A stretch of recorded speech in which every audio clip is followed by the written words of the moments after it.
সংসদ নির্বাচন ও গণভোটকে সামনে রেখে মাঠে নেমেছে সেনাবাহিনী সহ সব আইন শৃঙ্খলা বাহিনী। এরই মধ্যে খুলনার শিববাড়ি মোড়ে যৌথ বাহিনী মহড়া দিয়েছে। ভোটের আগে ও পরে মোট 7 দিন দায়িত্ব পালন করবেন তারা। একই সঙ্গে মাঠে থাকবেন 1051 জন এক্সিকিউটিভ ম্যাজিস্ট্রেট।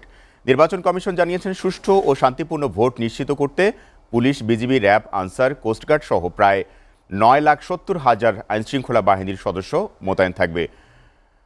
দর্শক, খুলনার নির্বাচনের শেষ সময়ের প্রচার প্রচারণার বিষয় জানাতে আমাদের সঙ্গে যুক্ত হচ্ছেন সহকর্মী রকিবুল ইসলাম মতি।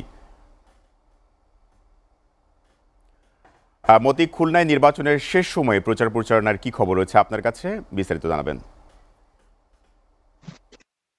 ছয়টি আসনে খুলনা 6টি আসনে কিন্তু প্রচার প্রচারণা সকাল থেকে শুরু হয়েছে এবং যেহেতু আজকে এসব প্রচার প্রচারণা শেষ সময়, সেই ক্ষেত্রে কিন্তু যারা প্রার্থী রয়েছেন তারা কিন্তু সকাল থেকে তারা কিন্তু তার প্রচারণায় নেমে গিয়েছেন। এদিকে আমরা সকালবেলা দেখেছি যে খুলনা 5 আসনের জামাত ইসলামের সেক্রেটারি জেনারেল মিয়া গোলাম পরোয়ার, উনি কিন্তু ওনার নির্বাচনী এলাকা শিরোমণি এলাকায় উনি গণসংযোগ করেছেন এবং খুলনার আরো এক হেভিওয়েট প্রার্থী খুলনা 4 আসনে ধানের শীষের প্রার্থী আজিজুল বাড়ি হেলাল, তিনি কিন্তু সকালবেলায় তাদের হাফেজদের কোরআনের হাফেজদের নিয়ে তিনি কিন্তু একটি সমাবেশ করবেন এবং সেখানে তিনি বক্তব্য রাখবেন।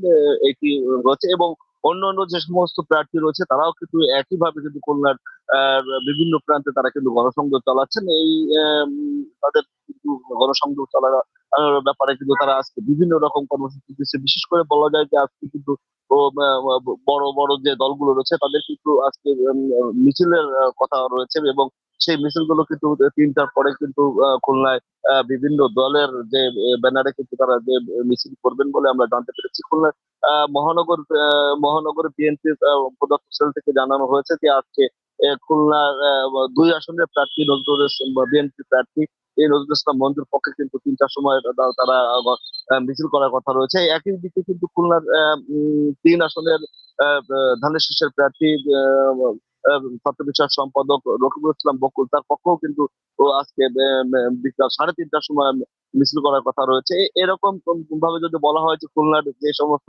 বড় বড় হ্যাভিওয়েট যারা প্রার্থী রয়েছেন তারা কিন্তু আজকে তাদের যে কর্মযোগ্য সেটি তারা শেষ করতে চান এবং তারা বড় শোডাউনের মধ্য দিয়ে কিন্তু তাদের যে প্রচারণা সেটি তারা সম্পন্ন করতে চান বলে তারা আমরা আমাদেরকে জানিয়েছি। এবং আরেকটু বিষয় জানিয়ে রাখি, এর ভিতরে কিন্তু খুলনাতে আইন শৃঙ্খলার একটি বিষয় আমরা লক্ষ্য করেছি। সেক্ষেত্রে হচ্ছে যে গতকালকে কিন্তু দেখেছি যৌথ বাহিনী তারা কিন্তু বিভিন্ন রকমের খুলনার শিববাড়ি মোড়ে তারা কিন্তু বিভিন্ন মহড়া দিয়েছেন গাড়ি নিয়ে। তারা তারা তারা বলছেন যে নির্বাচনকে কেন্দ্র করে তাদের এই মহড়া দিয়েছেন এবং তারা এই নির্বাচনকে সুষ্ঠু ও সুন্দর এবং সফলভাবে সম্পন্ন করার জন্য যা যা করার দরকার আছে তারা কিন্তু সেটি সম্পন্ন করবেন বলে বলেছেন এবং বলেছেন যে খুলনার যে সমস্ত সাংবাদিকের থেকে প্রশ্ন করেছিল যে তারা কোনো বিশৃঙ্খলা বা কোনো আইনের ব্যত্যয় ঘটানোর কোনো কিছু দেখছেন কিনা। তারা বলেছেন যে তারা এখন পর্যন্ত এই ভোটকে নিরাপদ এবং সুন্দর করার ক্ষেত্রে কোনো রকম ঝামেলা তারা দেখছেন না এবং বলছেন সর্বোচ্চ সতর্কতার সাথে তারা এই নির্বাচনকে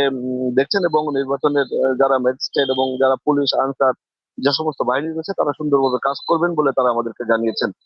এবং উপকূলীয় একটা বিষয় জানিয়ে রাখি যে খুলনার উপকূলীয় এলাকার যেহেতু রয়েছে সেখানে নৌবাহিনীর পক্ষ থেকে তারা কিন্তু টহলের ব্যবস্থা করেছে এবং নৌবাহিনী দিয়ে তারা কিন্তু তাদের যে উপকূলীয় অঞ্চলটা আছে সেটা তারা সম্পন্ন করবে। আইন শৃঙ্খলার পরিস্থিতি খুবই ভালো অবস্থায় রয়েছে বলে আমরা জানতে পেরেছি। তো আমার কাছে খুলনা থেকে সর্বোচ্চ সেই খবর ছিল।